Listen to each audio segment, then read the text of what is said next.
Matt, I just heard I was in the waiting room. Matt, félicitations, man. Merci beaucoup, mon ami. Kids are the best. They really are. Well, good morning, ladies and gentlemen, and a formal congratulations to Matt for he and his wife are expecting, but also for that great shanty song you did. I heard it on City News just yesterday. It sounded really great. So if this politics thing doesn't work out, there's a great gig ahead in East Coast music. Congratulations. And welcome to everyone. Well, just a few reminders, which is our standard procedure for these Zoom calls. Please stay on mute at all times unless you're called upon to speak. Members of council, if you wish to speak to any item, please use the raise hand feature located at the bottom of the participants list in Zoom, and *9 for members on the phone. The meeting will be live streamed on YouTube. Members and staff are asked to position their cameras so their faces are centered and as close to the top of the frame as possible. And phone-in participants, please do not put the phone on hold. So before we proceed, I do a quick roll call of all members. Conseiller Cloutier. Présent, Monsieur le Maire. Councillor Derouz. Here, Mr. Mayor. Councillor El Shantiri. Present. Councillor Gower. Here. Councillor Harder. Here. Councillor Hubley. Councillor Hubley. Councillor Luloff. Here, Mr. Mayor. Councillor Moffat. Here. Councillor Sons. I saw Jenna. Councillor Sons, is your mic on? Here. There we go. Councillor Tierney. Present. Vice Chair Dudas. I'm here. Great. So we'll go through the consent agenda and any declaration of interest. Est-ce qu'il y a des déclarations de l'intérêt? Confirmation of minutes, adoption de procès verbaux for the 1st of December, le 1er décembre 2020. Carried. We have an additional item. We have to waive the rules to allow it to go onto the agenda by our colleague, Councillor Moffat, consideration of proposed Whitewood Avenue servicing on suspension. Carried. Carried. Councillor, do you want to deal with this now? I think it's pretty technical in nature and supported by staff. Yep, it's going to take me some time to read the motion, but I can do it now. Just bear with me here. So this has to do with a bit of a historical contamination issue in Manotick that's kind of evolved into another parts of the village, and we're just been working on this for over a past year and more with some of the affected residents, and this is just the solution to get service to them to solve this groundwater contamination issue. So whereas as part of the city's groundwater management strategy, a study was completed in the village of Manotick, and untreated water collected from private wells was analyzed for bacteria and a suite of chemical parameters. And whereas volatile organic compounds, or VOCs, were found to be present in 5 private residential wells on Whitewood Avenue, one of which had a concentration exceeding a safe drinking water limit. And in addition to the VOC contamination, private residential wells on Whitewood also showed very high chloride concentrations of an unknown source, rendering the water non-viable for domestic use. And whereas although the source of the detected VOCs cannot be determined with certainty, the evidence indicates that it is associated with the dumping of tetrachloroethylene in the early 70s, 80s, PCE, noting that the groundwater contamination from this source led to the provision of drinking water servicing for the core of the village of Manotick in 1993, funded by the province. And whereas the party attributed to the historical VOC contamination in Manotick is no longer present and cannot be pursued to provide financial assistance and remediation to the affected residents, whereas the Ministry of Environment, Conservation and Parks indicated there is currently no provincial funding program for emergency servicing, and therefore they are not able to provide financial assistance to the affected residents to resolve this historic issue. And whereas staff have prepared a scope of work that will provide the affected residents with a safe water supply and considered a number of financing options, including a local improvement charge, which is not recommended at this time, primarily due to the length of time required to complete the process. Staff has prepared 2 cost estimate options based on the project scope and on the approach taken by the province in 1993 as follows. Option 1, domestic water supply only, consisting of 260 meters of 100 millimeter diameter water main from Dr. Leach Drive The Class D total capital cost estimate for this option is approximately $1.23 million, including services to within 1 meter of each building face. To be consistent with the approach taken by the province in 1993, this option would be fully funded by the city. Option 2 would be a domestic water supply, so same as the above, except this one would be partially funded by the residents, as it would include fire hydrants. So whereas option 2 is consistent with council's ultimate servicing strategy for Manotick, which envisions an extension of services, including fire protection for existing and future development within the village, and whereas option 1 would see no immediate cost to the residents, but lacks fire protection, whereas staff propose that homeowner costs in option 2 would be approximately $7,900 per resident if divided among the 9 residents based on the difference between option 1 and 2 construction cost estimates, i.e. $71,000 for a net city cost of $1.319 million.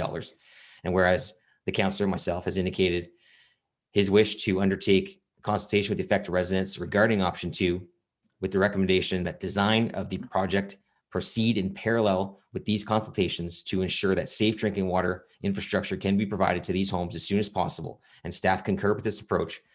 Therefore, be it resolved that Finance and Economic Development Committee recommend council approve a plan for remediation for the affected Whitewood Avenue properties, as described in this motion, as follows: that option 2, domestic water supply and fire protection, consisting of 260 meters of 200 millimeter diameter water main from Dr. Leach, including fire hydrants, be conditionally approved, as is consistent with the city's ultimate servicing strategy for Manotick, with $1.39 million of budget authority established, with $1.319 million to be funded from the city's water rate reserve and $71,000 to be funded through cost recoveries from residents.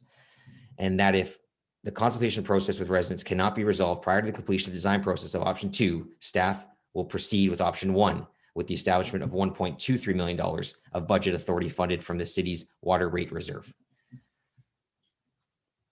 So this is the intent is hopefully that we can get this job up and running and done within the next within the calendar year of 2021.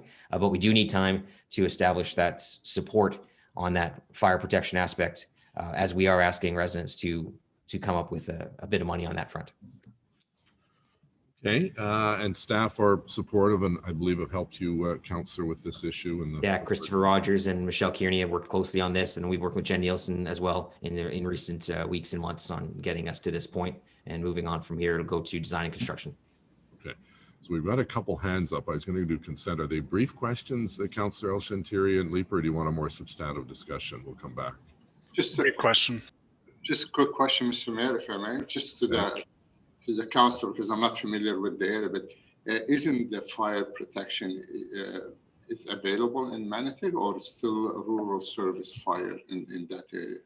So the areas where there are water services that were brought in 1993, there is fire protection. So we would tap into a water main that's already existing on Dr. Leach. Whitewood hits Dr. Leach right behind the Manotick Arena near the tennis club, and we'd come up Whitewood a little ways with either the 100 millimeter pipe in option 1 or the in option 1 or the 200 millimeter pipe, based on the support from the residents.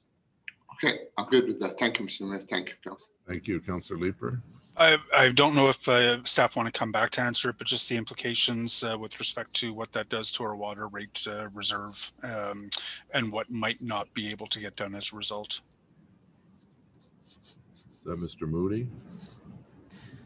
No, I think Jen Nielsen would likely take that, or Steve Willis. Or Steve? Hi, through the chair. So this is not coming out of existing renewal budgets. It's coming out of the water rate reserve. So I don't anticipate that it would have any impact on our regular renewal program. In terms of the impact to the reserve, I see Ms. Stephenson has her camera on, so I'll pass it to her to speak to the impact on the overall reserve. Yeah, thanks very much, Jen. Councillor, to your question, there are sufficient funds within the reserve. Our continuity schedule at this point in time to the end of 2021 forecasts a balance of $115 million. So I'm comfortable moving ahead with this. Thanks, Chair. That's all. Thank you. We did, just to be, we did try to find other options. The reserve was the last option for us. We tried to find other funding mechanisms. But in the end, the only one that we could come up with to get this done right now was the reserve. Okay, so on the motion by Councillor Moffat, carried. There's a question from Okay. Councillor Meehan. Oh. Councillor Meehan, so we just passed it. Are you on to another item now? No, I just wanted to know the total cost of the reserve. I know what the residents are being asked to foot, but I must have missed the total cost. So 1.3. That's the cost of this, and Ms. Stephenson just said it was $150 million. 150 million to remediate those. No, $150 million in the reserve. 1.3 million to do this project. Good, thanks very much. That's it. Okay, so that was carried. Thank you. Next is Planning, Infrastructure and Economic Development Services, Planification, l'Infrastructure et Développement Économique. Carp Airport, we have a presentation and at least 6 or 7 delegations to speak, so we'll come back to that. Next is under Economic Development and Long Range Planning, South Maryvale Business Park that FEDCO approved the city convey to Zena Kinder Holdings Limited, the lands described in document 1 subject to the terms set forth in document for consideration of $1. I think this is an issue that goes back many, many years, and there's now no longer a desire for the road, so we're handing the road back to the private property owner in the business park. And I think Councillor Harder has, sorry, if we have a substantive discussion, we'll come back to it. Is it a quick? No. You want more discussion? No, I just think that as the only person here for sure that knows the history on this, this is a very good deal. Yeah. And if anyone has any further questions, I certainly could contribute my recollections of it. In fact, Nepean had money set aside, and I think Eli might have been here in 2004. It was a very difficult year for us at the newly amalgamated city, and we actually took that money that was set aside for the roads there, and it disappeared. So it's a good deal. Okay. So on the motion, carried. Next is Planning Services, Service de la Planification, Brownfield Grant Application 2583-2599 Carling Avenue. Carried. Carried. And then we've got Councillor Dudas's motion, so we'll come back to that. So the first item on the agenda is back to the Carp Airport. And we have a presentation by Peter Radke. Sorry, Mr. Mayor, that went by really quickly, but I just wanted to note that in terms of the Brownfield application that I'd like to put in a staff inquiry in regards to it for future Brownfield applications. Okay, well, we passed the report. Do you want to subsequently do something for future Brownfield? Correct, that's right.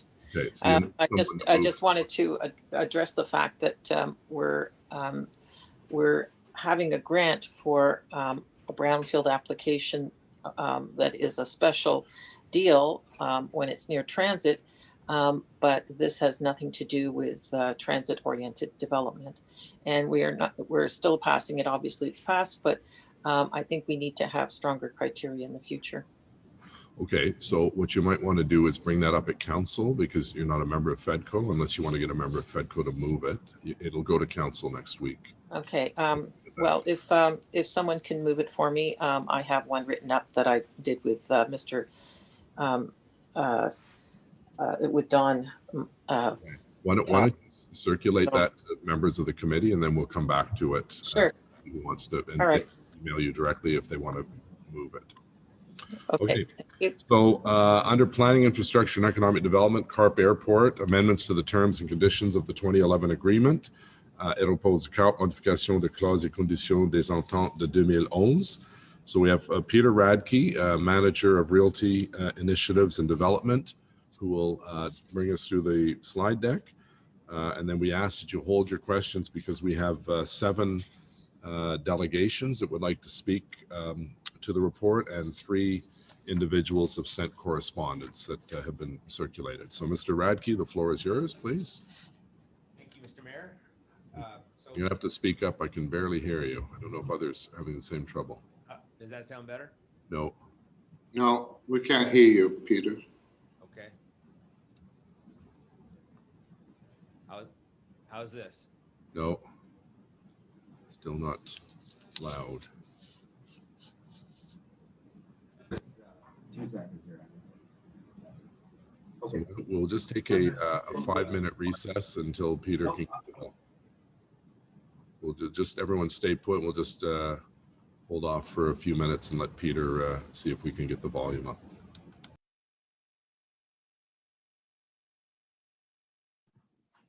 So Mayor, Mr. Radke is going to deliver the presentation from my laptop, which I believe has better sound quality. Okay, yeah, that's perfect. We can hear it very well.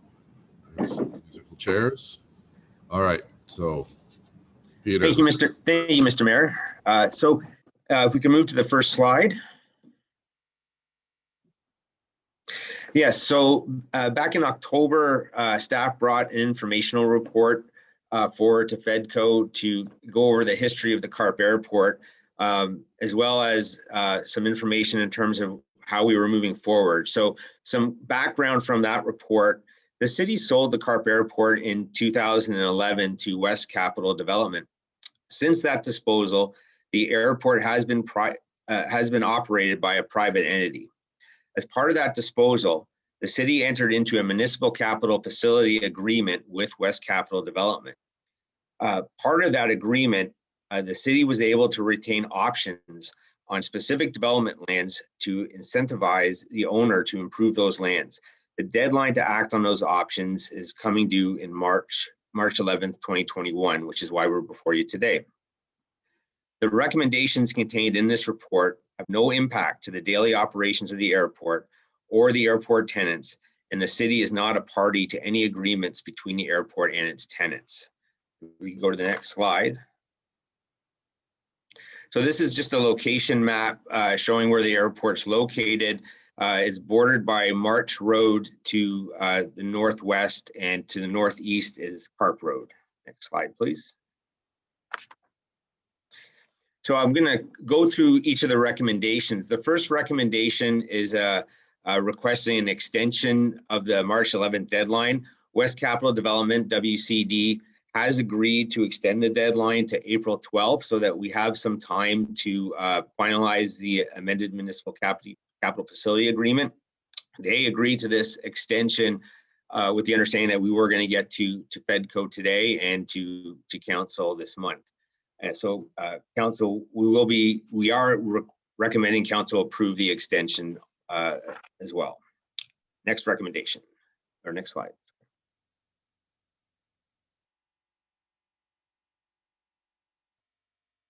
Next slide, please.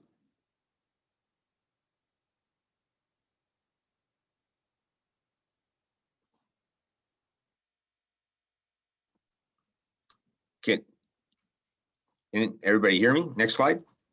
Yep, just one moment, Peter. Okay. Oh, sorry. Having technical difficulties.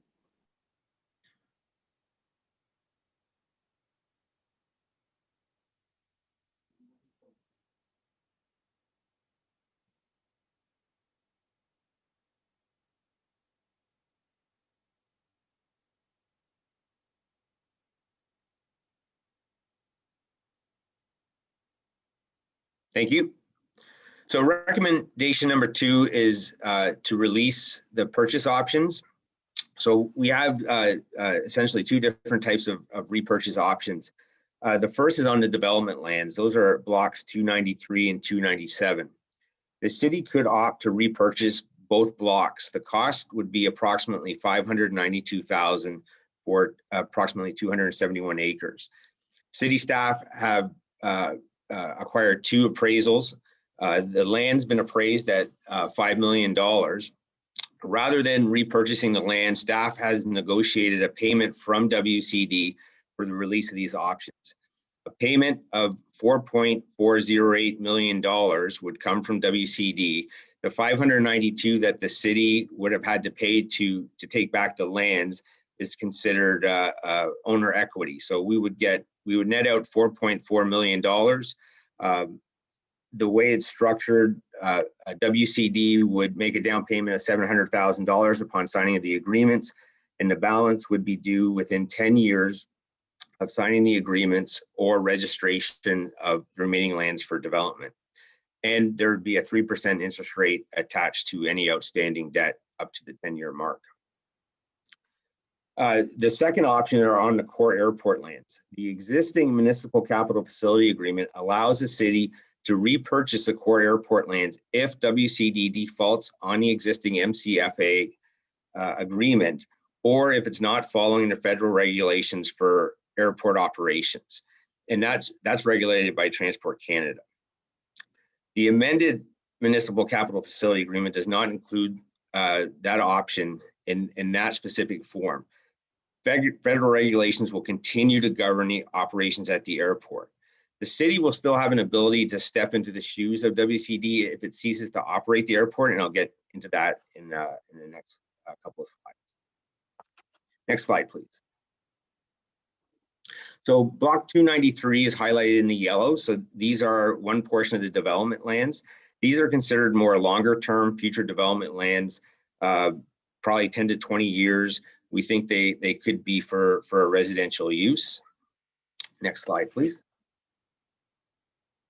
And block 297, which is highlighted in the orange, and these lands are zoned as industrial land, and they would be developed ideally with industrial park airside uses in the near future. Next slide, please. Recommendation number 3, we're seeking approval of the amendments to the existing MCF agreement. So overall, the changes that we're proposing for the agreement will provide greater autonomy to WCD to act as any private business owner to allow for growth and development of the core airport lands. The changes reinforce that the airport is privately owned and should have the same tools as any other business to operate. One of the changes that we're proposing is we will be requiring a performance bond from WCD in the amount of $1 million. This bond will be held for 20 years by the city to guarantee airport operation. The $1 million equals approximately 2 years of operations, and the city would have that money available should WCD cease to operate the airport. Beyond the first 20 years, WCD has also agreed to a second 20 years where the city could opt to step into WCD's shoes if they cease to operate the airport, or if they tried to sell the airport, but the purchaser didn't want to operate it as an airport. Again, the city would have the option to step into their shoes at no cost to the city to take over the airport. So in total, with these changes, the city will have the ability to ensure the airport is in operations for the next 40 years. The final highlight to the changes are staff is recommending that we reduce the communal hangar requirements from 1 hangar per 4 residential lots to 1 hangar per 15 residential lots. There is a residential subdivision that's been developed, and the idea was that it was going to be an airside residential neighborhood where people would be able to fly in and keep their planes in the hangars. WCD has shown that there isn't a huge market for this, and so they're asking for this reduced ratio, and city staff is agreeing.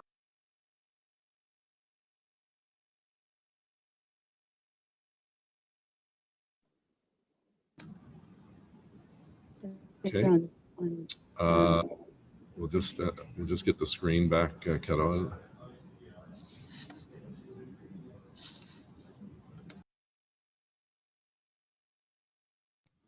Okay, thank you very much, Peter. And we'll now go to delegations. First is Andrew Wildbohr, owner, Carp Airport.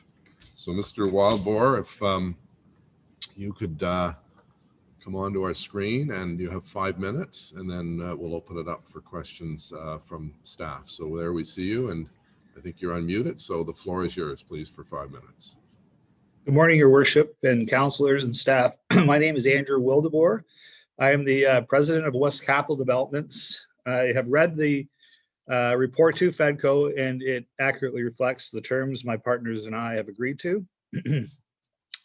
Just a bit of history. My partners and I took the project on 8 years ago from Our predecessor, who was struggling under unsurmountable debt and the project was under duress, there was a fusion of capital needed to the tune of about $4.5 million.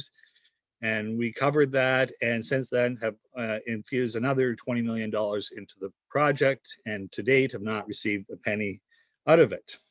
Over the course of time, West Capital Developments has managed the airport, maintained the airport under a burden of liability, keeping up with the protocols, safety management systems in a very tight budget. I feel confident in saying that we did a great job operating this airport so far and honored all of our commitments to date. We also maintain a system of transparency on giving a 5-year budget and having annual advisory meetings with our airport tenants, neighbors, and city staff, and we do quarterly filings to date with the city. There's a discussion about our flight-based operations, FBO, as it comes into this discussion. West Capital Development needs to find a balance in what the airport needs and the space that will work. We are committed in our agreement with the city that before any severance is granted on any of the airport lands, that we would build a more suitable FBO. As with any other business, to ensure its success, it must run efficiently and effectively. And for a business to be sustainable, it must at least have an expectation of profit. The Carp Airport has competitors such as Gatineau, Arnprior, Rockcliffe, and Smith Falls, etc.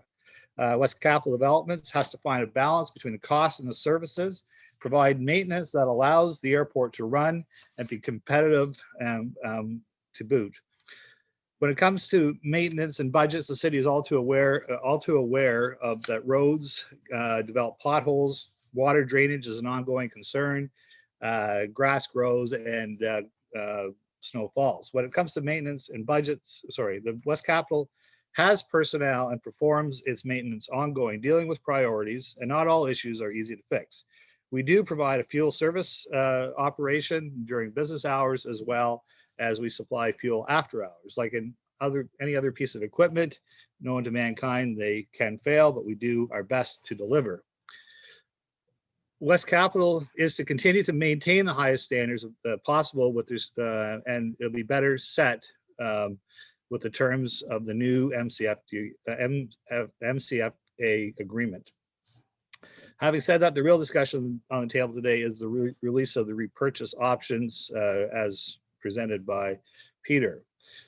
The intention of the buyback lands were to ensure the buyer, WCD, would develop the lands, which we are, and by no means was the intention of these buyback provisions to extract money, but to ensure the development and that the developer agreement with the city.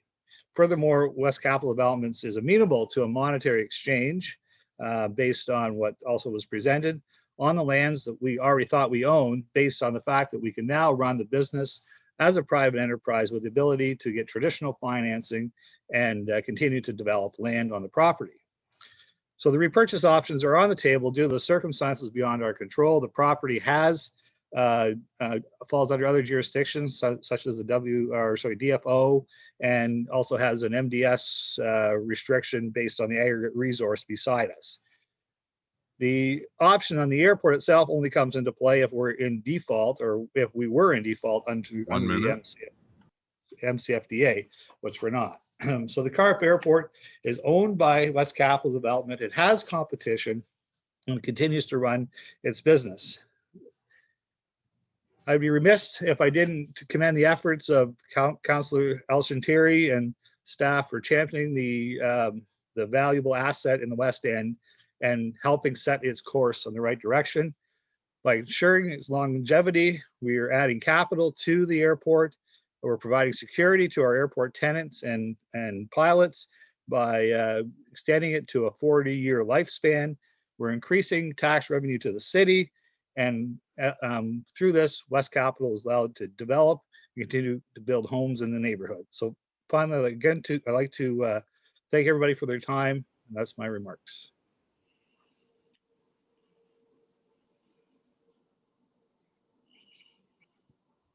All right, questions from committee members, Councillor El-Shantiri. Yeah, thank you, Mr. Mayor, and thank you, Andrew, for your presentation. Mr. Mayor, we're going to hear from other speaker. And I'm not sure, I know traditionally we won't come back to Andrew, but since Andrew maybe be able to answer some of the concern we're going to hear or some of the questions going to hear from the presenter, I would like Andrew to be available at the end of the presentation to answer some of the question committee member they're going to hear, if that's possible. Yeah, I think given the fact that he's the partner with us, if you can be on standby and just take any notes if there are questions that are raised that are more appropriate to you than our staff, Andrew, we'll come back at the end of all the presentations. Yeah, very well, Your Worship. Okay, Councillor Alpentieri, anything else? Just a quick question for Andrew. And Andrew, we understand the West Capital development is in negotiation with their partner, and which is you are the city partner, but you have tenant. They're requesting a longer lease. Will that be a possibility for you to entertain more than one option? Perhaps in a commercial lease, and we have multiple options. You can say 5 years, and then we negotiate. We have 3 options to negotiate. So to make it longer, because some of the pilot claiming they're investing quite a bit in their hangar, and they like to be somewhat stay longer. But of course, that's between you and the tenant. But do you have an objection to a longer lease with option from your part? I don't have an objection to that, Councillor. Okay, thank you, Mr. Mayor, and I hope you stand around, Andrew, to the end of the presentation, or maybe we can have some questions for you. Okay, thank you. Any other questions for Andrew at this point before we go to the next delegate? Okay, Dave McIver. Mr. McIver, the floor is yours. We'll just look for your picture up on the screen here. Good morning. Okay, good morning. You've got 5 minutes, Mr. McIver. Welcome. Bienvenue. Thank you. Good morning, Mayor Watson, councillors, and other FEDCO committee members. I'd like to thank you for giving me the opportunity this morning to speak. I have flown into the Carp Airport since 2013, rented a hangar there from 2016 to 2019, and I've owned a hangar there from 2019 to today.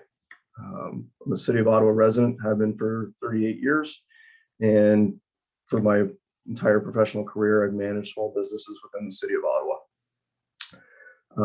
As some of you are aware, I've been actively pushing to save the Carp Airport, and feel the report in front of you today has some flaws to it. It paints a picture that all is good and that WCD has been doing a stand-up job, and they have been in some areas. I submitted two emails to the FEDCO members over the weekend and included supporting documents to my experience with WCD. I will not retouch on the information outlined in my emails, but ask that you take that information into consideration when making your decision today. The points I would like to touch on are the following. We need a solid plan to ensure the future of the core airport, referencing section 1.3. If WCD wants to develop sections 1.4 and 1.5, it is my opinion that should be accepted, as long as it does not affect the core airport, including runways 0422 and the FBO building. And they will not limit or modify the operations of the core airport in doing so. In the agreement with the above, all hangar owners should receive 40-year land leases with structured fees for the full terms that will eliminate surprises or massive price increases down the road. This ground lease should also protect all hangar owners and guarantee them flight enjoyment for the full term. Collectively, the group, including hangar owners and business owners, have over $25 million invested in capital at the airport. And these investments need to be protected. When we add the value of the planes and helicopters in the mix, you're talking about a significant amount of assets that are owned by individuals that have an interest in the Carp Airport. They're Ottawa residents, they're taxpayers, they're also voters. I understand we're not the landowners. However, due to what was originally agreed upon between WCD and the City of Ottawa, many of us based our decisions to purchase and invest at the Carp Airport on the long-term plan that was agreed to between WCD and the City of Ottawa, and we expect that they honor the agreement. Transparency and communication should be fluid between WCD and all parties that use the airport. The report mentions that the hangar owners attended the last airport advisory meeting, and that was true. I was present. However, the meeting was more of an information session on what WCD had done in the past year. Hangar owners were not consulted towards future plans for the airport. As far as I'm aware, this is the first time that hangar owners have been presented at the meeting. I know some of the other parties that have businesses on the field have been there, but I have never met a hangar owner yet that have been to one of the prior meetings. My intentions aren't to fight with WCD, but to secure the future of the airport and make sure the original agreement's upheld. It's no different than the Canada Lakes Golf Course or the equestrian park. These are all valuable assets to the city, and we must ensure that they are protected as initially agreed. If we want to just build houses, there are a lot of other places that serviceable lots can be found. Why sacrificing an airport? I don't quite understand that. The hangar owners and businesses that rely on the Carp Airport for their livelihood, we deserve a voice and we deserve to be represented. I would like to thank Councillor El Chantry for meeting with me over the last few months and providing insight into regards of the original agreement. And an agreement I feel that the City of Ottawa must hold. So you have 1 minute, Mr. McIver. Sorry, thank you. An agreement that I feel that the City of Ottawa must hold WCD accountable for. I question the movements on 0422, the runway as a report. I personally witnessed more than 12 landings on a single Saturday. I'd like to see proof of the actual report. It says that there was 100 landings on that runway. How is it tracked? Can we actually make sure that is a real number? If the city is going to consider releasing their interest in 1.3, a solid plan to fund the airport needs to be presented. And this should not include cutting up and selling off the core airport, which should actually have other options to make sure that that core is protected. Derek Moody was nice enough to send over a rendering of a potential FBO building, and I believe that was supplied by WCD. But like all the renderings that are on the second floor of the current FBO building, their plans, what's to say that's actually what's going to happen? Because we're in front of you today. Now, Mr. McIver, your time's up. Can you just wrap up in 10 seconds? Yep. All I ask is you guys really take a hard look at what's being presented and ensure that there is a future for the core airport. Okay. Thank you. Councillor El Chantry has a question. Thank you, Mr. Mayor, and thank you, Mr. McIver, for your presentation. When you obviously you mentioned about the gravel runway, is that correct? The one you said you had. I mean, isn't that there's transparency? Isn't that Ministry of Transportation or Transport Canada would have that information you're looking for to make sure whatever the number is, if you are in dispute with the number? No, it's right now, as far as I know, it's being monitored by WCD when they have an employee on shift. Oh, okay. Also, you mentioned the advisory committee, Dave. Can you tell me a little bit about it? Because the original advisory committee, I think, was, if I remember correctly, it was made up of 5 people. I think 5 individual from the hangar owner or rental. Am I correct? And then with WCD, and I think the city will sit in the meeting as an observer. Is that your understanding? Or maybe Andrew can answer the question about the makeup of the liaison advisory committee. Sorry, the advisory committee. Thank you, Councillor. The advisory committee is made up of WCD as well as airport tenants, including hangar owners and businesses such as helicopter transport and people that have planes. So we have a matter of 2 people outside of WCD, as well as a neighboring property owner that can influence or be advised of what's happening at the airport as well. And so that's the makeup, and the city staff does sit on these advisories. We've had them every year since inception on an annual basis, and report our last year's, and we present a budget as well as our 5-year plan going forward. Thank you. And Andrew, Dave, how often that committee meet, Andrew? Once a year or more than once a year? The committee meets once a year. Okay, I would follow up after, but Andrew, would you have an objector if a city council sit on that committee? Because I mean, we don't want to get into the weed of private business, but I think as a council, since a lot of the concern comes from the community or from the tenant, end up coming to our office, would that be objection for you to have a council or city council sit on that committee? I would endorse it, Councilor. Thank you, Andrew. Thank you, thank you, Mr. Mayor, for your allowance. Thank you very much, David. Thank you. Thank you, Mr. McIver. Next speaker is John Nickel, CEO of Corona Aerospace, followed by Peter Jagachandran. I apologize for the mispronunciation. Mr. Nickel, good morning. You've got 5 minutes. The floor is yours. Good morning, everyone, and apologize for the viral nature of the name of my company, but it was named before the current pandemic.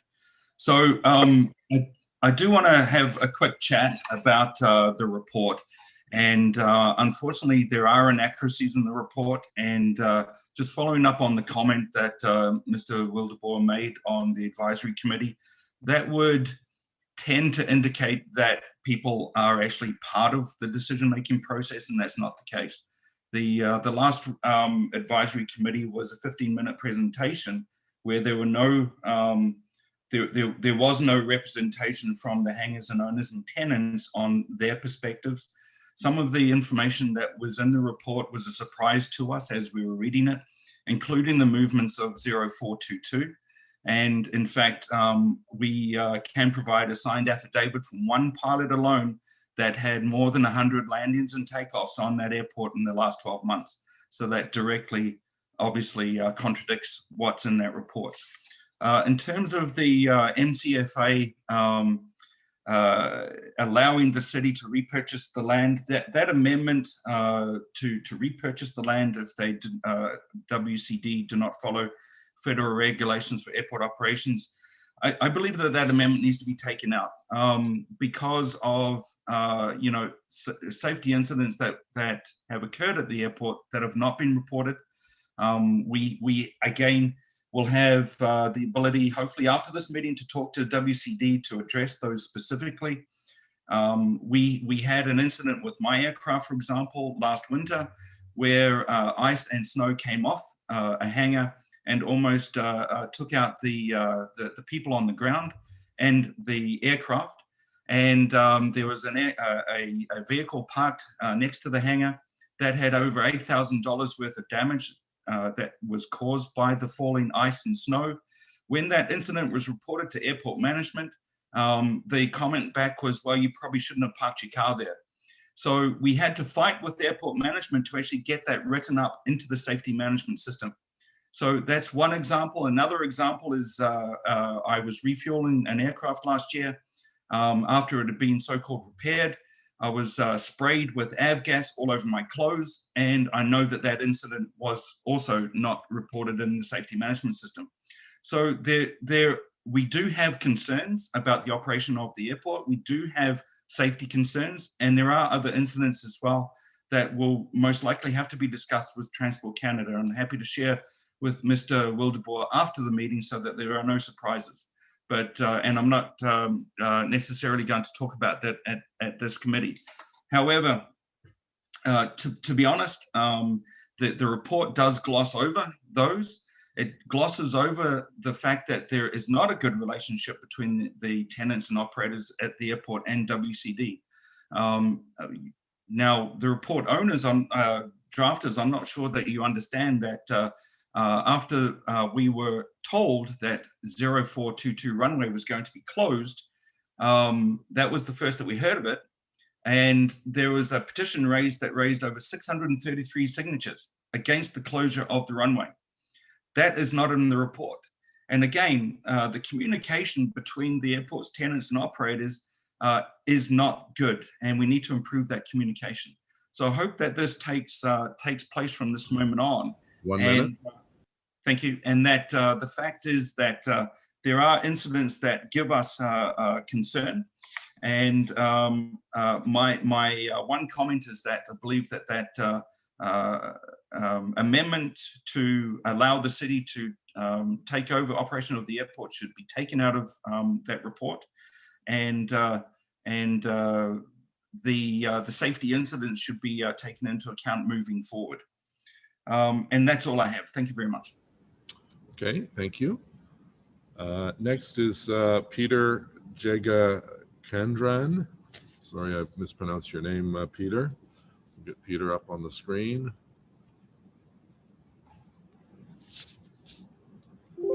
Can you hear me? I can hear you. Yeah, we can't see you yet. But, thank you for taking my allowing me to speak for 5 minutes. I would like to echo both Dave and Joan's comments, and I would like to add, rather than repeating what is already been mentioned, that in the last 10 years, there seems to be no development of airport at all. It seems to be just babysitting the whole airport as a going concern. So the original purchase agreement that was committed by the developers were to develop the airport and make the airport better. In the last 10 years, there's absolutely zero activities in the context of developing the airport.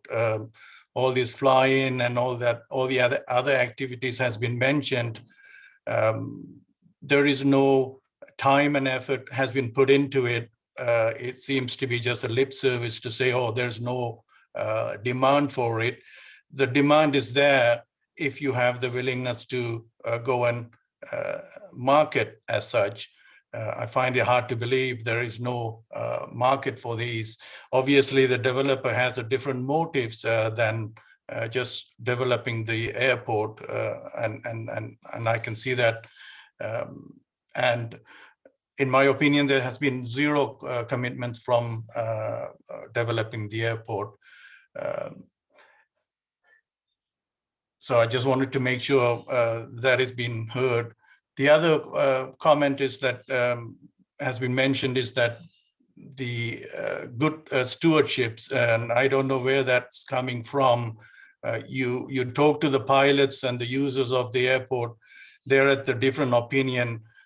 Just because they're keeping it silent or not reporting to Transport Canada, it doesn't mean everything is it's 100%. It's not. I have been the user for the last 2 years. I have used the gravel runway 15 times in 2020. We are also in post or pre-COVID situation. So we shouldn't take 2020 as a proper statistics to make a judgment on this. We should be looking at 100 movement is seriously under reported. And I would like to know how the audit has been done to verify whether that's accurate. I can tell you I have used it 15 times in 2020. That's 15% of what is reported. And I can tell you my instructor has used it many, many times. And he was shocked when I talked to him about 100 use. The other important part is the $1 million bond is, in my opinion, is an insignificant amount of money. It should be held longer than that, probably in the tune of a $5 million bond. And also, why is the city allowing taxpayers' money to be used for financing a developer or giving them a finance credit of 3%? I would like to take that if I was given an option. Are the city of also considering other options? For example, can we buy it from you and run the airport for our kids? Take them off from these social medias and all these activities that I have 4 kids and I wanted to pass it on to my kids and take them off from all these issues they're, going against. And I want them to get out to the airport and start looking at it as an option. And I don't want the airport shut down. And I pay a lot of tax. You go and check my name, and I pay over $150,000 in property tax alone here in Ottawa. I am a local guy. and it should be held local and for a longer than 40 year.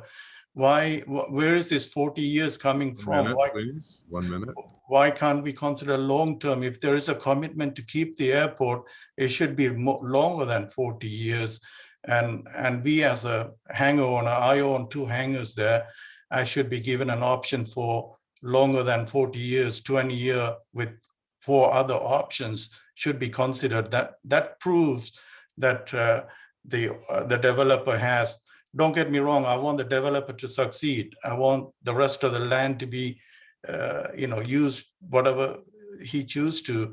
But for the airport, we as a hangar owner, like Dave and others said, we put a lot of money into this. We need a protection, and that was the original requirement for selling the airport in the first place. And if you are taking away those agreements, you can wrap up, please, Peter. Yeah.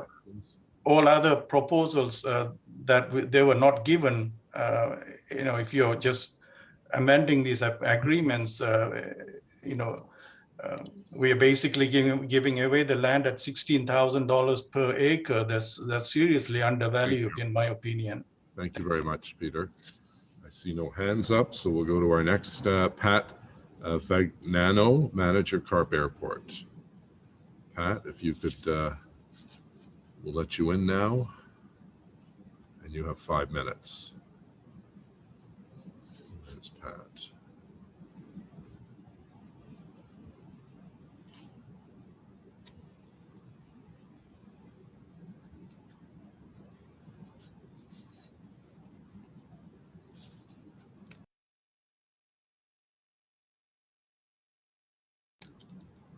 We're just having a little difficulty letting you in, Pat, so just give us a moment. Pat, are you able to unmute? How's that? Oh, there we go. We can hear you. You Okay. have the floor for 5 minutes. Okay, good morning again. Thank you, Mr. Mayor and committee members, for this opportunity to discuss operational issues at the Carp Airport. Briefly, I have worked in the aviation industry for over 33 years with the Toronto Port Authority at the Billy Bishop Class City Airport. As an Ottawa native originally. Can you hear me now? Okay, we lost you for a minute there. Go ahead. Okay.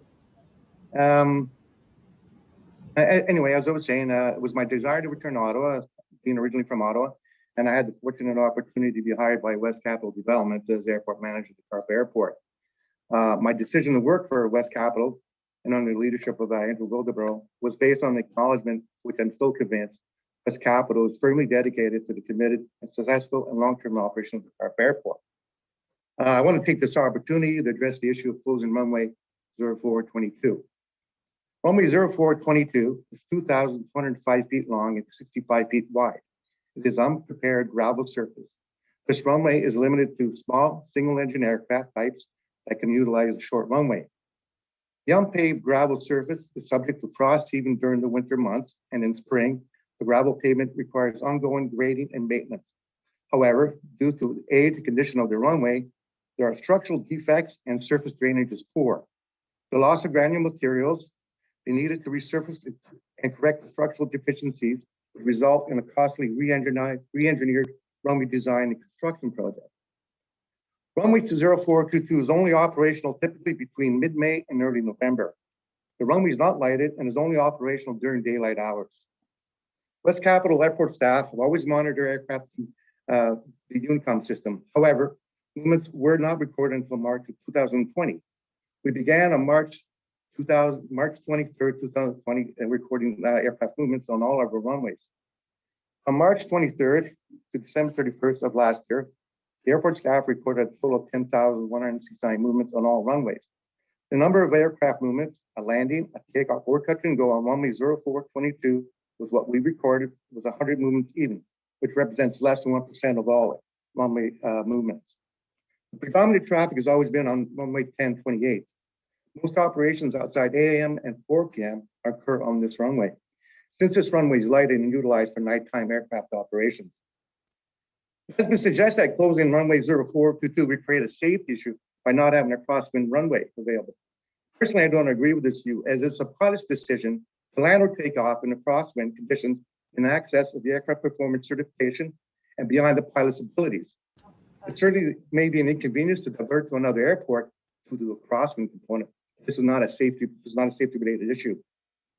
The other concern expressed is that runway 1028, if 1028 becomes unserviceable due to an aircraft breakdown on the runway, then runway 0422 could be used as the alternate. That is only accurate if the aircraft is small, single engine aircraft capable of operating on a gravel runway, and only during daytime hours. In the event of an aircraft breakdown on our main runway, the airport does have in place a disabled aircraft removal plan to effectively and efficiently remove a damaged aircraft from the runway. With these considerations in mind, among others, West Capital are working with an airport planning design firm to determine the best use for airport lands and to develop a strategic airport master plan. West Capital is also considering investments into maintenance and upkeep of the airport, including airside, landside, and hangar areas. In an effort to improve operational capacity for 1028, West Capital is considering investing in a parallel taxiway and airport connections to enhance safety and separation of aircraft movements at the Carp Airport. 1 minute. Okay. To resolve many of these issues is, sorry, I got ahead of myself. For the prevailing winds, runway 28 is most often used. Currently, if runway 28 is in use, an aircraft must taxi onto Alpha Taxiway, backtrack onto the runway to take off. If there are other aircraft flying in the circuit, they will be required to wait until the aircraft backtracking is either off the runway or until it takes off. This restricts the amount of takeoffs and landings that can occur in peak or busy hours and leads to delays for other arriving and departing aircraft in the circuit. To resolve these issues, consideration is being given to developing an airport land use plan, which would incorporate a taxiway parallel to runway 1028. This will reduce the need for 10 seconds. This will reduce the need for backtracking to the run threshold, increase runway capacity during peak hours, and minimize delays to other aircraft. To illustrate a commitment to the airport in 2020, West Capital made several significant and Pat, we're going to have to wrap it up there. Unfortunately, you're over time. But thank you very much. You're welcome. Next is Mark Briggs, owner, Carp Airport, Eastern Long Hangar, Bay 3 and 1/2 Bay 5. So, Mr. Briggs, just bring you into the meeting room here. There you are, and the floor is yours for 5 minutes, and I'll give you a 1 minute warning when you're at. Thank you. Good morning, Mr. Mayor. Good morning, councillors. Good morning, other interested parties. I'm Mark Briggs, and as our good mayor has pointed out, I'm a hangar owner at the Carp Airport.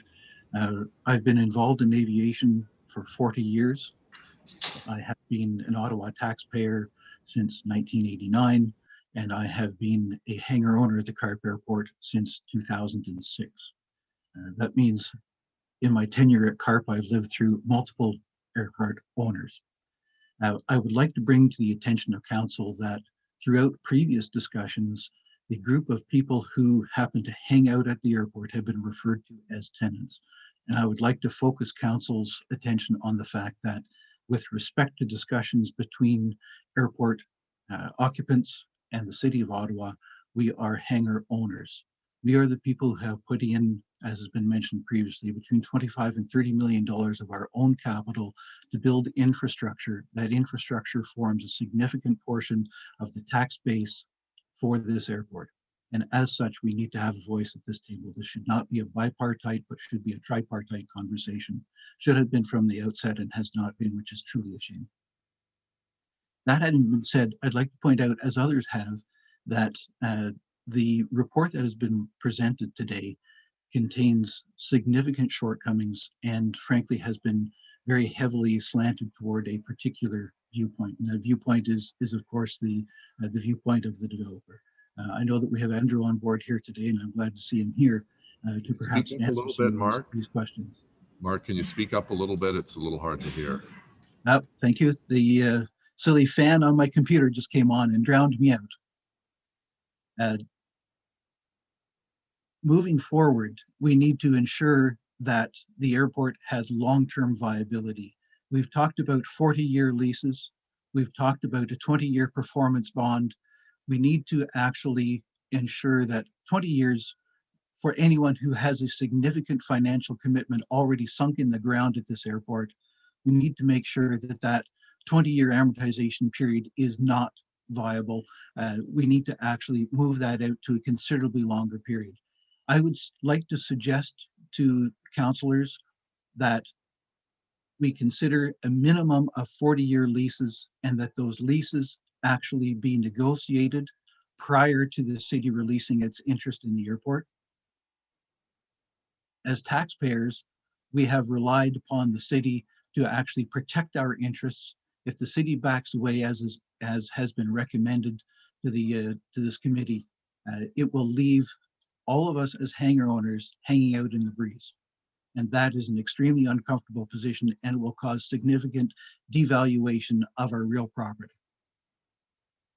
I'd also like to point out that there have been several incidents at the airport which really bring into the great focus the fact that the airport management, the airport owner, has been as hands-off as possible, as do little as possible through its entire tenure.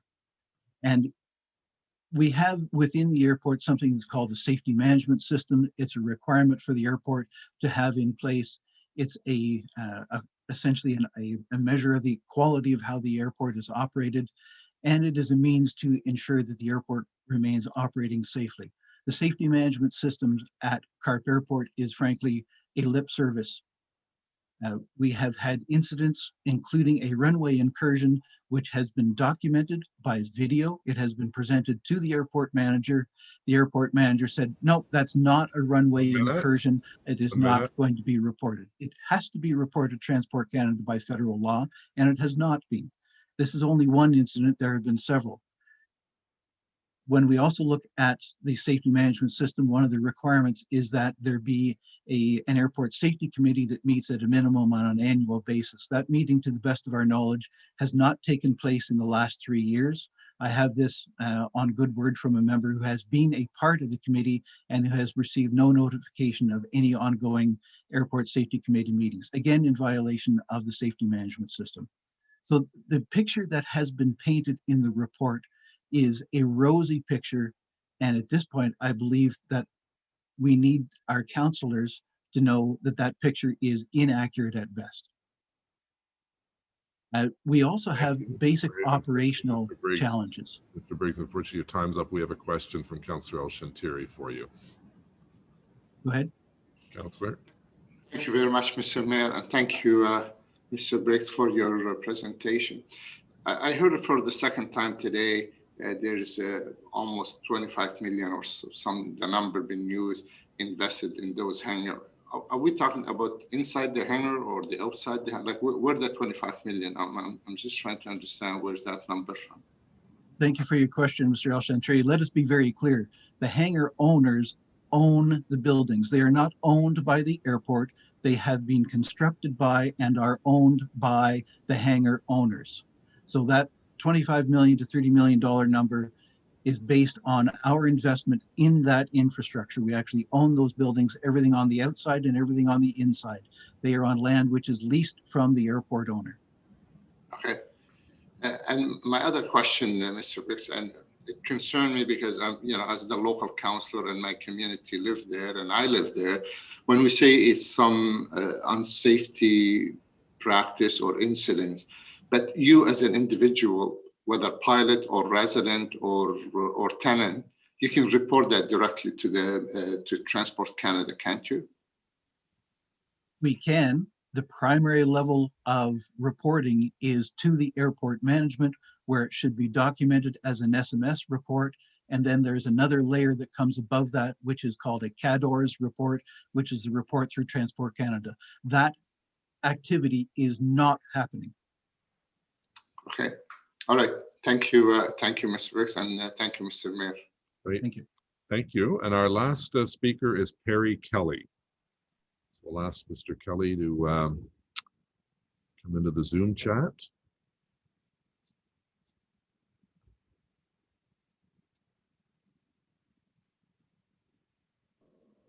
Can you hear me? Yeah, we can't see you, but we can hear you. Go ahead. Oh, you probably don't want to see me. I'm in my pajamas. Lucky you. I'm kidding. I'm kidding. Mayor Watson, the council members and the FEDCO committee, thank you very much for the opportunity to speak.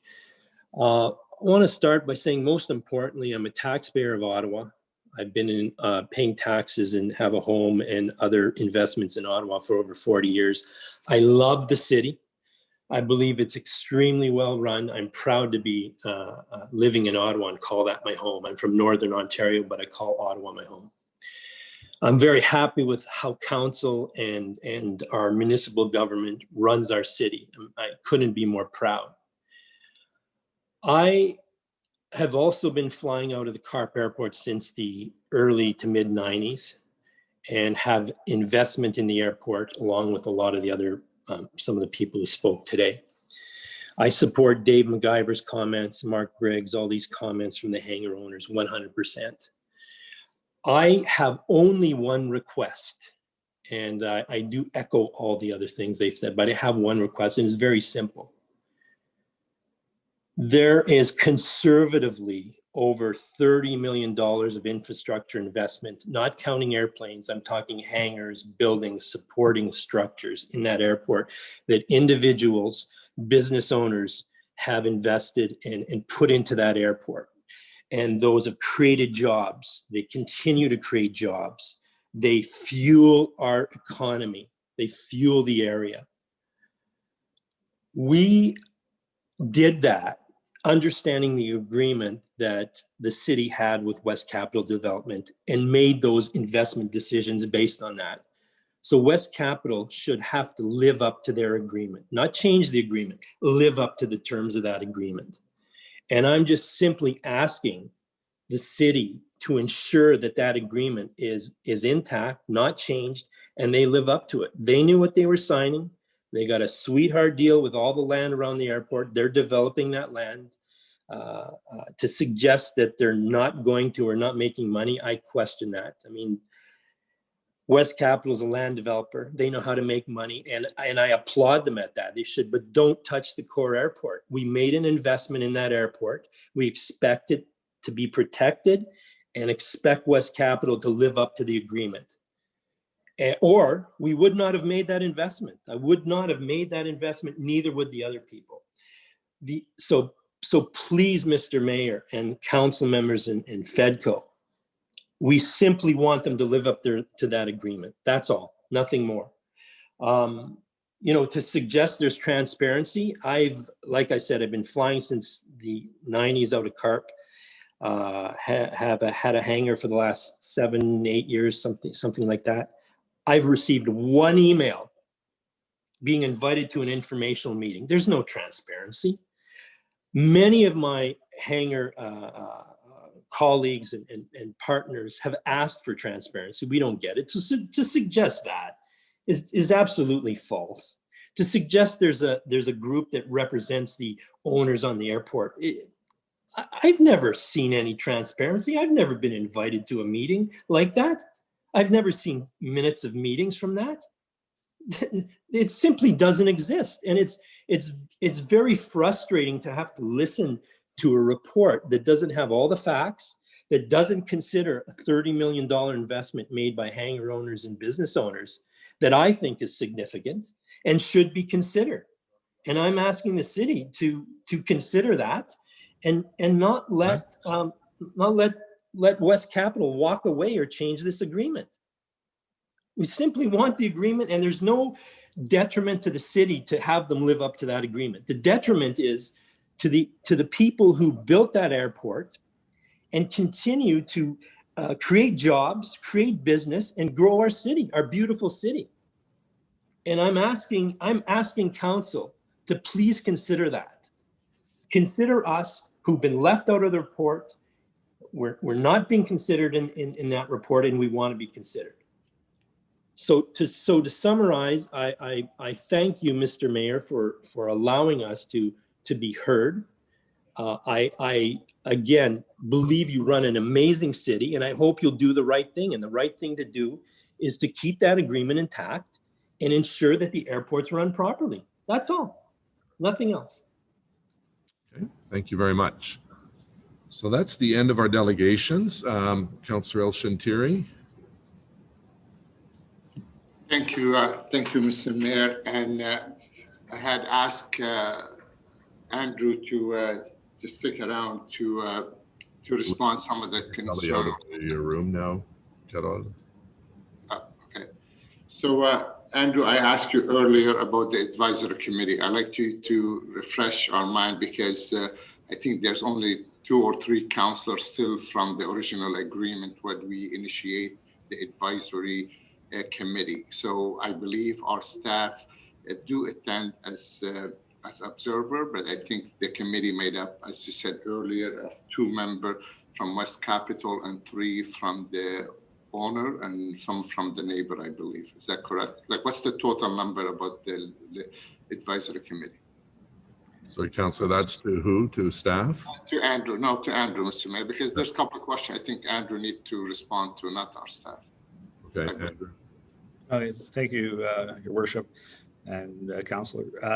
So we have an advisory committee. The advisory committee was set up in the former when the former MCFDA was, or the existing MCFDA was drafted and put in place, and the representation has to be from a neighbor, from the landowner, West Capitol Developments, city staff, and at least, and I have to be at least two airport representatives, whether they're business owners, so helicopter transport has been on the advisory committee. I fail to remember the name. Up to last year, there was a couple 2 other hangar owners that were a member of the advisory committee. They retired, so we opened it up this year and invited more people to attend because of one person was no longer able to sit as an on the airport advisory committee. And the committee, their job is to, give advice, which is they've had the opportunity to do. In fact, the most recent airport advisory committee meeting, we're commended on the work that we were able to perform in the past year, and as well as we were able to keep the fee, because we charge an airport maintenance fee. We're actually, due to the fact that we're developing properties around the perimeter of the airport, where more contribution is going on an annual basis to the airport itself and the reserve fund. Everybody that owns either a commercial property or a residential property contributes to the airport. So therefore, they get advice to sit on the committee. So they have representation there. So we're commended. Yes, and there's things that perhaps of safety management concern that I've heard. We have an SMS protocol. It is regulated by Transport Canada. They do audit our safety management system on a biannual basis. We have to perform an individual audit on our safety management system on an annual basis so that we maintain an airport that is safety. And some of the incidents I am certainly not familiar with if that was the case. Okay, thank you, Andrew. Also, I asked you earlier, we heard leasing should be longer than 20 years, and that's obviously between you and your tenant. I don't think the city is party how long you can initiate lease, but you said earlier you were open to the idea, negotiate more options. So basically, if you sign up with the tenant for 10 years, you might give them 10 or 20 years to be negotiated under new condition and new price. You said you're open to that discussion as well, because the reason I'm asking you this, because the mayor and myself earlier we made it clear as a city, as a local councillor, we want that airport to stay operation in Carp. That clearly our position. Yes, the city is not involved in the operation, but the city's intent to keep that airport in our West End community for economic development, for other purposes. So I will be asking staff, Mr. Mayor, to amend the advisory committee to include the local council or another council from the surrounding, if the local council choose one day doesn't want to sit on that advisory committee, to allow another councillor, and I would suggest will be a neighboring councillor to the Carp Airport. And I hope staff will amend that portion of the advisory committee. And I heard from Andrew earlier, he's in support of that. And also it'll give us an opportunity to meet and hear from our resident who represented on the committee, and also from the tenant and other, if they have any concern we can bring to the city. That's more my question for now, Mr. Mayor. Thank you very much, Andrew, for providing some clarity in some of the comments. Great, thank you very much. So now on questions to staff, Councillor Hubley. Thank you, Mr. Mayor. One simple question. We heard through the delegations several references to the number of takeoffs and landings last year at the airport. I just would like to know who verifies that, or who can settle whether the right number is before us or not. Mr. Mayor, I would probably defer that question to Andrew.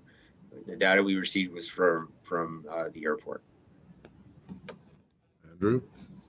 Through you, Mr. Mayor, thank you for that question. We track during our operational hours, which are 8 o'clock till I believe 4 o'clock in the afternoon. We track all movements on the airport.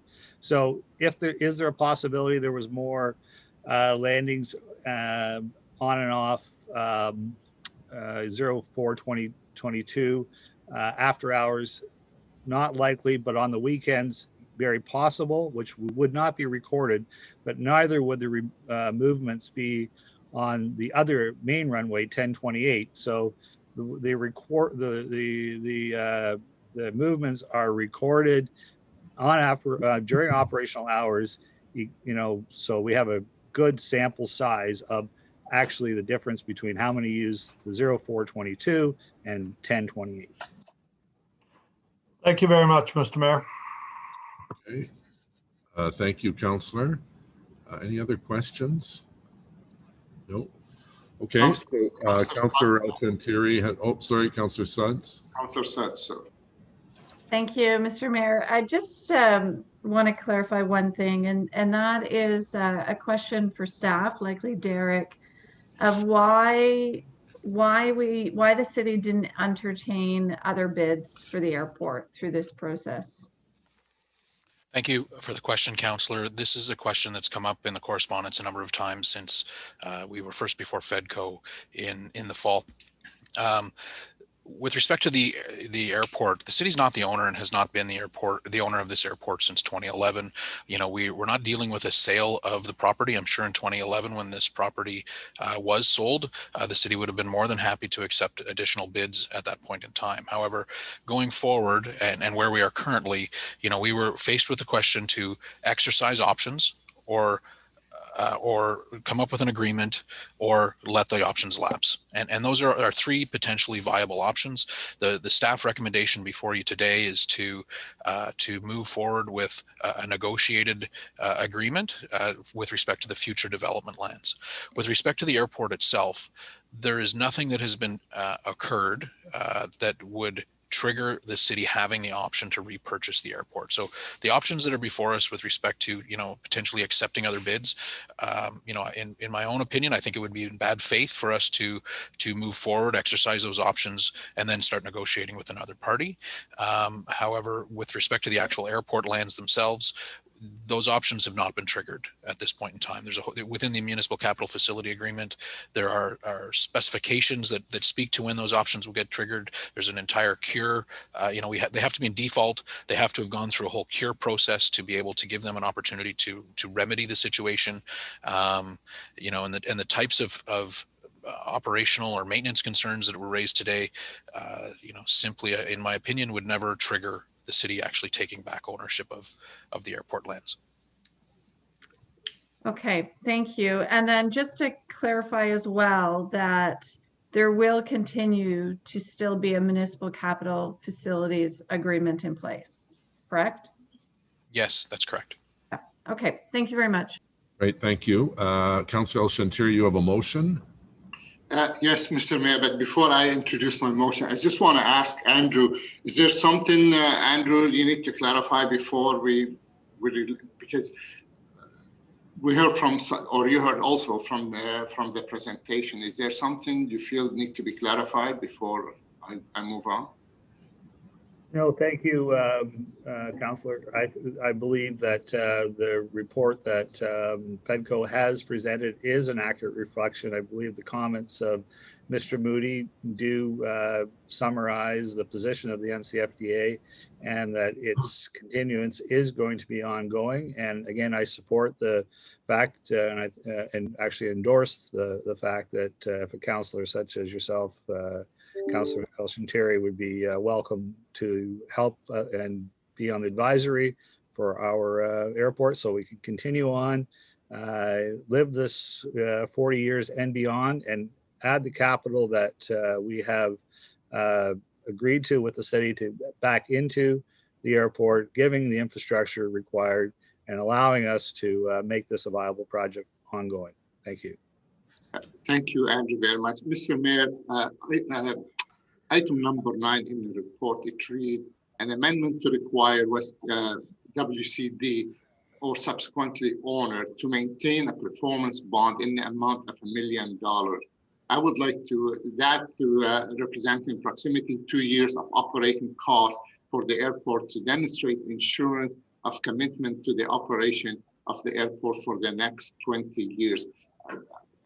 I'd like Mr. Mayor to change that 1 million to perhaps at least 2 or 3 million. And I'd like to hear from staff, you're talking about $1 million in today's dollar, but maybe in 10 years or 20 years from now, that 1 million will not be sufficient. Is there's a concern to raise that amount from 1 million, perhaps to 2 or 3 to make sure we cover the cost of operation for at least 2 years?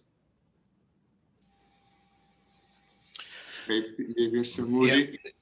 With respect to the number that's presented in the report, I think it's important that we, the number that we came to was as a result of a negotiation around a variety of different aspects and options. And, while city staff have no concern with that number being greater, we can't speak on behalf of West Capital Development. And, I guess I would only point out that the number that was arrived in the report was arrived at in in discussion about a number of different things, and it wasn't solely around that, but it does represent 2 years operating costs. And with respect to it being increased, staff don't have a concern with that. But again, it's the only concern would be is it's something that in the bigger picture that consensus can be achieved. And Mr. Mayor, if with your permission, I'd like to ask Andrew if it's okay with him to increase that number to $2 million. Would that be something you can live with, Andrew? Thank you. Through your Mr. Mayor, it was, as presented by Mr. Moody, an ongoing discussion of 18 months to come up and with different things going back and forth in order to find some sort of consensus, which I think we did.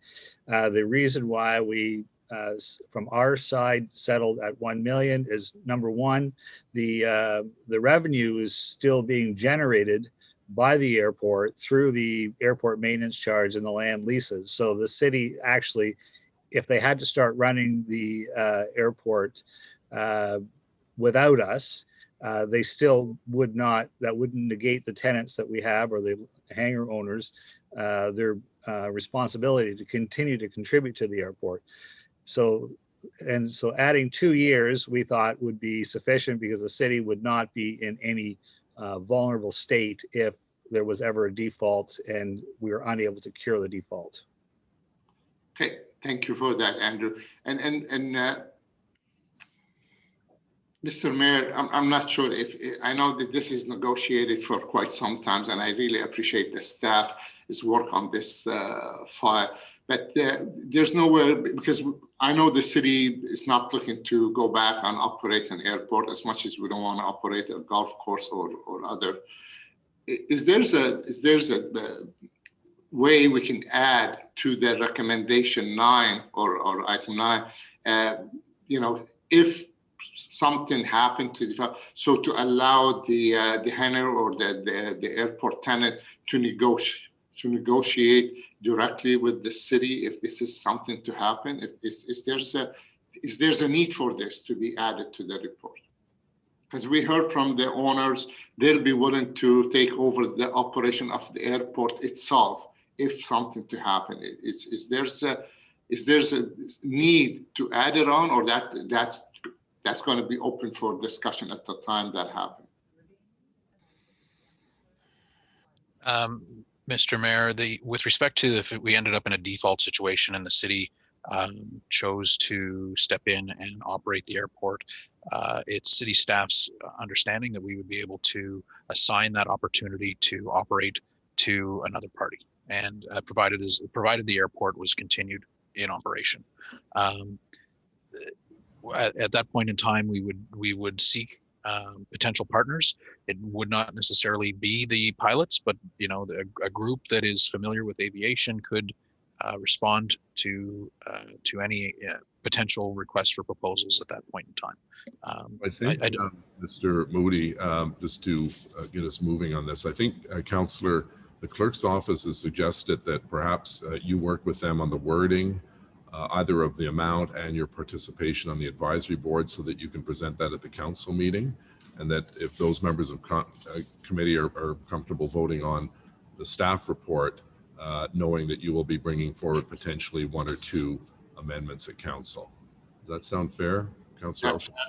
That sounds more than fair, but if you allow me just 1 minute, Mr. Mayor, to say thank you to our staff, because and also for Andrew and his team and the pilot and everyone who've been in touch with us. Actually, we've been quite sometimes. I visit the airport myself. I talked to Andrew. I saw the operation myself. This is something I take pride in.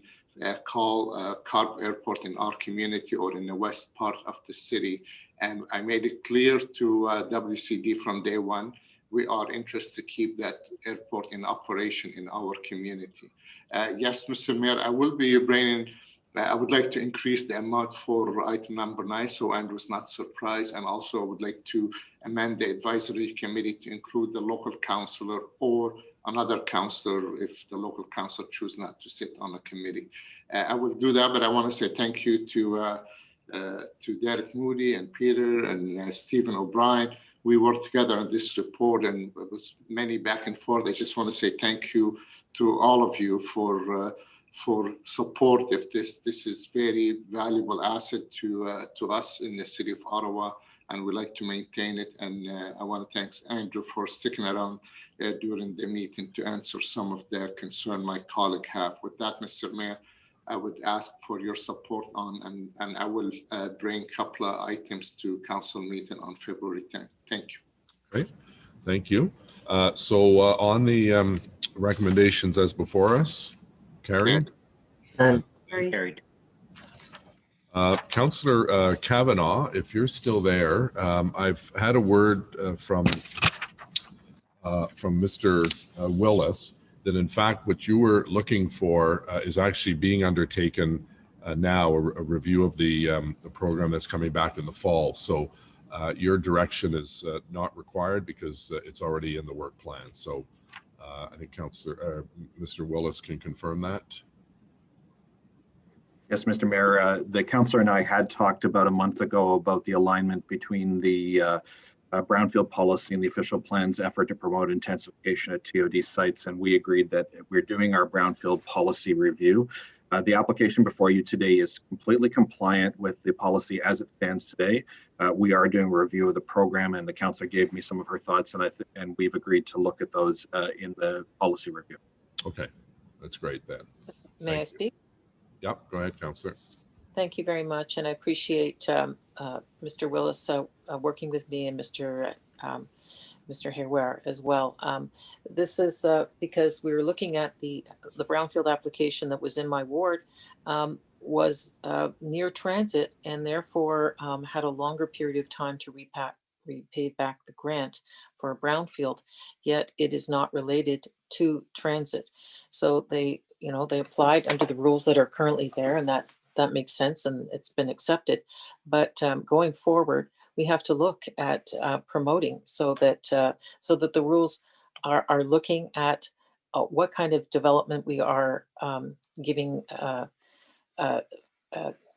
emphasis on near transit. And I think we can do better in terms of having more residential and so giving incentive for that kind of development rather than drive-in storage units, so that we can do much better. We've got Lincoln Field is very close to here, and we do need more residential buildings near transit, and there will be brownfields, and we would like those brownfields to be used. So let's incentivize the development that we want in our official plan. Thank you.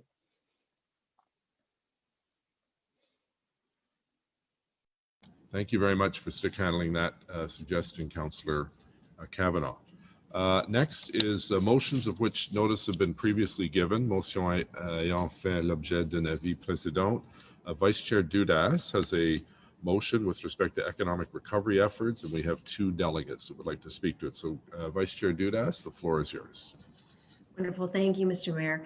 At the last meeting, I did read the entire motion, so maybe I'll just go to the therefore it be resolved to refresh everyone's memories. But therefore it be resolved that as a part of the city's COVID-19 economic recovery efforts, the Chief Procurement Officer identify opportunities to include and encourage the city's use of social procurement projects and social enterprise in city procurement, in close collaboration with City Economic Development staff from the Community and Social Services Department, city staff on the Human Needs Task Force, Invest Ottawa, as well as community stakeholders such as the United Way East Ontario and Community Foundation, Buy Social Canada, and others as appropriate, with the intent of ensuring citizen-led economic efforts, local social procurement capacity building, and job creation initiatives are included in the city's overall recovery strategy.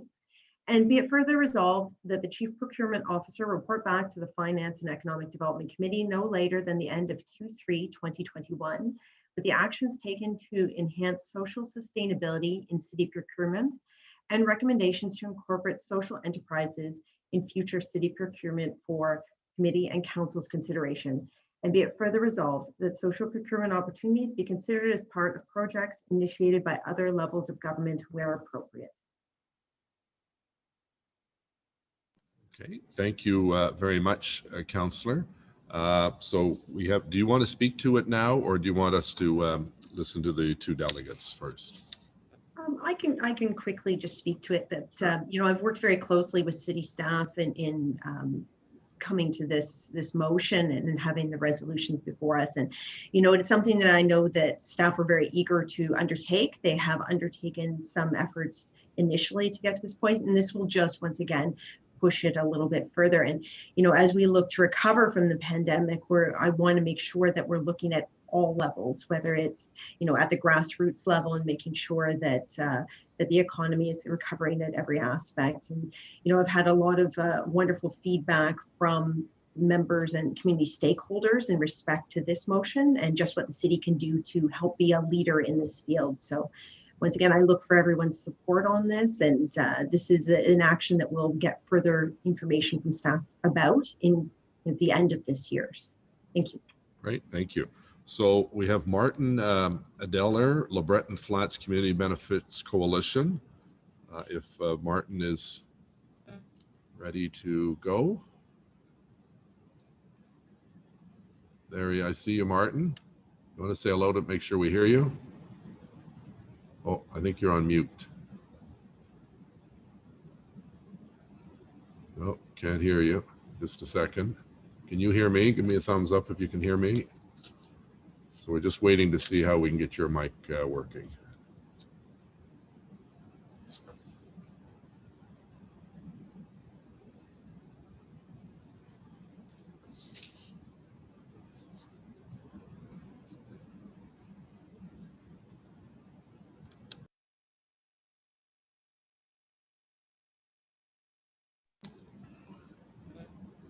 So Martin, can you hear me?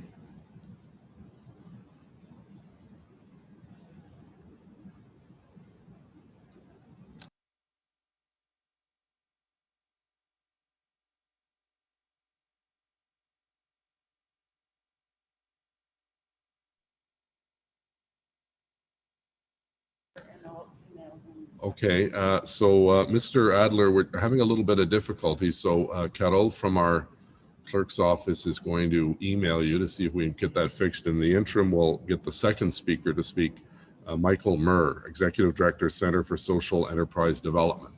Michael, are you there? There, I see you there. Can we hear you? Say hello, Michael. Yes, good morning, Mr. Mayor, members of committee. Okay, so why don't we go with you, and we're going to try to help out Martin well, you have your 5 minutes. The floor is yours. Thank you very much, Mayor, members of committee. My name is Michael Murr. I'm the Executive Director of the Center for Social Enterprise Development. My pleasure to be here this morning and to speak in support of Councillor Duda's motion. CSED is a nonprofit. We were founded in 2013, and we're located in Bayview Yards. So we very much see ourselves as part of the broader continuum of business services that are available in the city. We work with charities, nonprofits, and social entrepreneurs to help them develop, launch, and grow social enterprises. We also work with purchasers who are looking to build social procurement into their own supply chains. Our services include training and skills development, coaching and consulting, and networking and procurement activities. So you may have heard of our annual conference last week. We had 90 people join us, including Will McDonald, and very pleased to say we had a really energetic conversation around the theme of emerging stronger. So strategies to come out of COVID. So a social enterprise then sells a good or service in the marketplace like any other business, but it prioritizes their social impact over profit. So it prioritizes that social impact, and it reinvests the majority of their earnings back into their social mission. And why do they do that? Well, organizations, charities, and nonprofits, they do that so that they can generate additional income for their organization. If they're in the training and employment space, if they can help their beneficiaries that have struggled with entering the mainstream workforce, they can assist those disadvantaged groups, and they can advance their own mission. So in Ottawa, if we look at Ottawa, about 125 social enterprises, so a wide range of business activities, everything from food and beverage, if we think of Gourmet Express, social enterprise of the Vanier Community Service Center, Wabano Fine Chocolates, if we think of Hot Shoe Productions, so that offers photography and videography services, recycling services that are provided by Operation Come Home's Bottle Works, and accounting services, believe it or not. So we have Intact Accounting, which is a social enterprise of the Ottawa Chinese Community Services Center. So a very, very wide range. And why do organizations purchase from social enterprises? I think they do that because, and I should say, why purchase from a social enterprise? And I think it's every purchase has a ripple effect, whether you intend it or not. And if you purchase from a social enterprise, you're then able to unlock additional community wealth. So beyond the factors of price and quality, beyond environmental considerations, to include social impact and social purpose. So it supports the city's, I believe it supports the city's objectives of building back better and creating that long-term community wealth. I think it's important, I do recognize that social enterprises are not, I think, ever going to be able to provide the full range of required services. So although, yes, social enterprises can provide some types of services, in many other cases, they're going to be strong tier 2 or tier 3 suppliers working with those tier 1 suppliers that are supplying the city directly. So CSED, in our nonprofit role, we continue to work with nonprofits and charities. A couple of years ago, we helped to develop Dallo Property Services. So this is a social enterprise of the Somali Center for Family Services. They worked in partnership with Ottawa Community Housing with funding from the Ottawa Community Foundation to develop a new social enterprise in the area of litter pickup and flyer delivery. They've been so successful that they have since grown to offer more broadly property management services. And more recently, I've helped a nonprofit to develop a new commercial cleaning service. We'll start to see that in the community shortly. A third example is with the University of Ottawa and their Open Center for Cognitive Abilities. So it's to create a social enterprise that becomes a one-stop shop for employers and organizations that want to improve accessibility features within their own organizations. Secondly, CSED continues to support. Thank you. CSED continues to support social purchasing. So part of the conversation with the project team at the Ottawa Public Library, Library and Archives Canada, helping them to understand the social enterprise perspective and potential fit as it relates to food and beverage services within that new facility. And also working with your procurement services group to help them understand the landscape, the local social enterprise landscape, and thirdly, with the broader LeBreton Flats Community Benefits Coalition. So in closing, I very much support the motion and the direction. The city is an absolutely key anchor institution. It has a leadership position. It is seen by others, and also will have a huge influential effect in the community when other purchasers look at the city and its actions. So I would encourage you to continue along this path. Take advantage of the interest of community groups like CSED, United Way East Ontario, the Community Foundation, Buy Social Canada, so a wide number of organizations, thank you, that are ready, willing, and able to assist. Thank you very much, and happy to answer any questions. Thank you. Question from Councillor Dudas, please. Michael, I just wanted to thank you very much for being here today. And I wanted to ask, you represent and have a number of members from the social enterprise economy. How has the pandemic impacted them and their ability to offer services or to provide their enterprise expertise? Yeah, it's a really good question. I would say it overall has been very negative. That being said, there have been some areas where, in fact, if I was talking to Wabano Fine Chocolates the other day, and I think because we're all sitting at home, maybe a bit more hungry, their business has actually gone through the roof. Overall, though, it's been very negative, and with areas, if we use catering as an example. So catering, coffee shops, these have been sort of traditional areas where social enterprises have started up. And obviously those two in particular have been hit extremely hard. So what it's meant is that organizations have really had to adjust their thinking. Many have tried to accelerate their plans in terms of moving online, in terms of an online sales channel. Others have closed. So if we think of Eat More Soup, which was a social enterprise that had made soup. It was selling their homemade soup through Farm Boy and other stores. They just could not see a way forward, and they've closed. So it's been very difficult. Thank you very much. Okay, thank you, Michael. So we'll try Martin now. See if Martin is able to join us. Martin Adler, who is LeBreton Flats Community Benefits Coalition. Martin. Can you hear me? Yeah, we can hear you now. We can't see you, but we can hear you. So go ahead. The host has stopped my video according to the message. I think we better not take a risk of trying to put on the video. We can hear you, which is the important part. Well, that's okay. Thank you for letting me speak today to the committee. I'm a member of the steering committee of the LeBreton Flats Community Benefits Coalition, and I'm speaking today on the coalition's behalf. The coalition was formed in June 2019 with the goal to achieve a community benefits approach for the redevelopment of LeBreton Flats. Currently, the coalition comprises 30 formal members and ally organizations, including the Center for Social Enterprise Development, Causeway Work Center, Childcare Now in Ottawa, Ottawa District Labor Council, 4 community associations, Somerset West Community Health Center, the Ottawa Aboriginal Coalition, and United Way Ontario East. Our members share a vision of LeBreton as an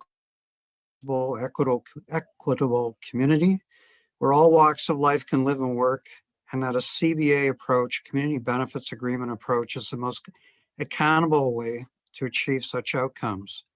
In this context, the coalition fully supports this motion and the concept of citizen-led economic efforts, local social procurement capacity building, and job creation initiatives to be included in the city's overall recovery strategy. Ontario Construction Secretariat estimates that in Ontario alone, approximately $43 billion of construction projects at different stages in the pipeline contain some community benefit elements. Many existing community benefits already contain social procurement provisions that are generating social multipliers for every construction dollar spent. Here in Ottawa, our coalition is collaborating with the NCC, the Joint Facilities Project team, and city staff to advance social procurement opportunities through a community benefits lens. Approval of this motion, this important motion, is an important step forward to focused and adequate resources to convene and connect all relevant stakeholders, mobilize solutions, and track and evaluate progress. Thank you.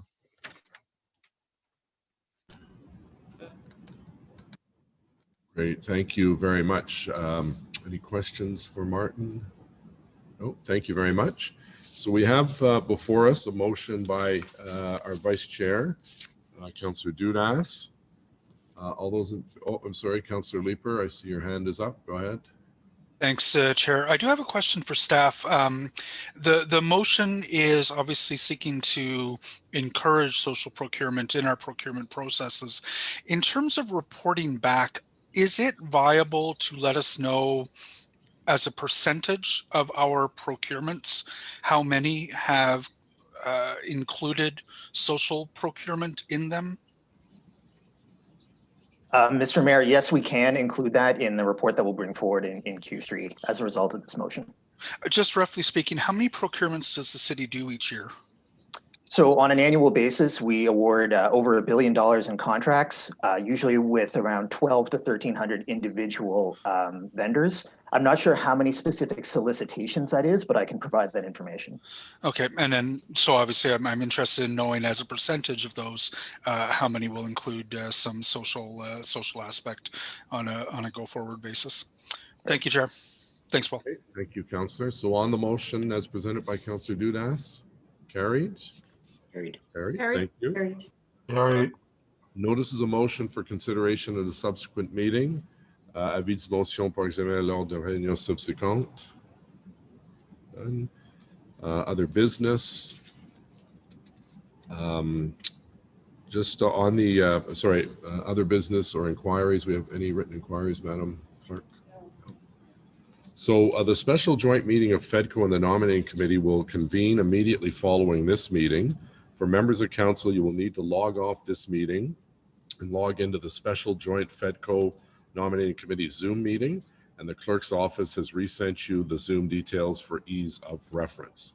So we'll adjourn now and meet in about 5 minutes.